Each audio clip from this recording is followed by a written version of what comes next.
On the Inflation Reduction Act accomplishments, this morning the American people received more proof that the Biden and Democratic agenda is working.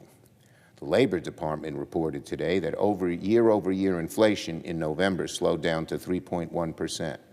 At the beginning of this year, it was more than double at 6.4%. And remember, last summer, before we passed the Inflation Reduction Act and the CHIPS and Science Act, inflation was over 9%.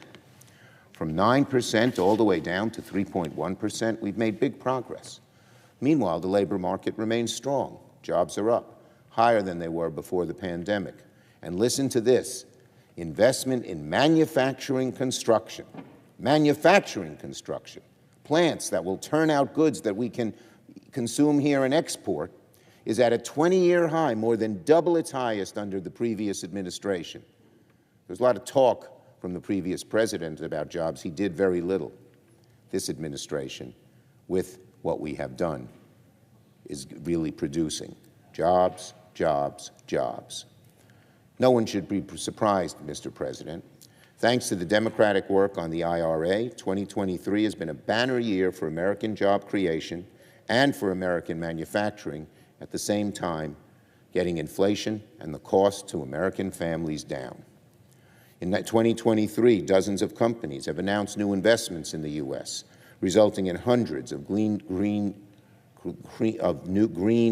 clean energy projects and creating tens of thousands of new good-paying jobs. And that's just 2023, Mr. President. The Inflation Reduction Act is projected to create another 1.5 million jobs over the next decade. According to the White House, private companies have announced more than $600 billion in investments across the country, many spurred by the IRA, the Inflation Reduction Act. And it's not just through manufacturing the Democratic agenda is paying dividends. In a few short weeks, seniors, for the first time, will have a cap on how much they pay for prescription drugs, thanks to the Inflation Reduction Act. This is life-changing news for seniors across the country. Never again will a horrible diagnosis mean $10,000 or more to get the drug you need to approve. Thanks to the Inflation Reduction Act, insulin is also capped at $35 a month for seniors on Medicare. And vaccines are now free.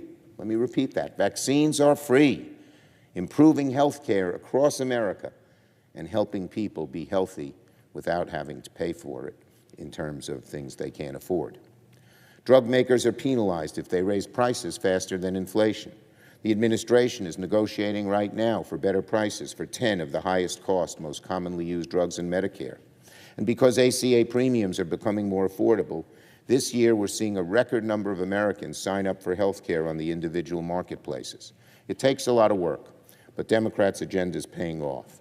Costs are coming down, jobs and opportunity are going up, and while there's a lot of work to do, the American economy is on the right track. I yield the floor.